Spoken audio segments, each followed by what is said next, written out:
দীর্ঘ প্রায় ২৮ বছর ধরে একই স্থানে থেকে বীরদর্পের রোগীদের অপদস্থ সহ ভুল চিকিৎসা দিয়ে আসছেন তিনি।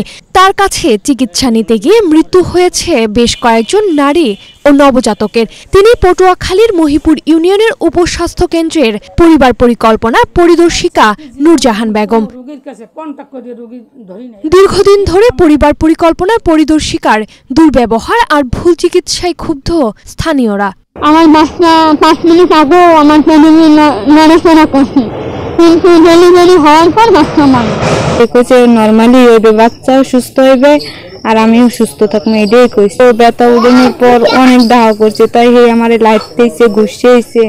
ডেলিভারি হওয়ার পর একটা মেডিসিন দিয়েছে আর কি সাদা, এই মেডিসিনটা দেওয়ার পর যেকালে হওয়ার পরও আমার বউয়ের উপরে থইছে, সেকালেও আমার বাচ্চারই শ্বাস চলে।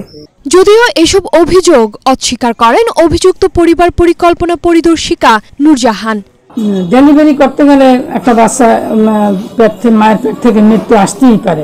আমার চাকরি জীবনে আমি কোনো রোগীর কাছে কন্ট্যাক্ট করে রোগী ধরি নাই, এরকম কোনো ইতিহাস আমার নাই। আমার বিরুদ্ধে যেসব কথাগুলো উঠছে ফেসবুকে ডেলিভারি নিয়ে, সম্পূর্ণ মিথ্যা এবং ষড়যন্ত্র। অভিযোগ প্রমাণিত হলে প্রশাসনিক ব্যবস্থা নেওয়ার কথা জানিয়েছে কলাপাড়া উপজেলা পরিবার পরিকল্পনা কর্মকর্তা।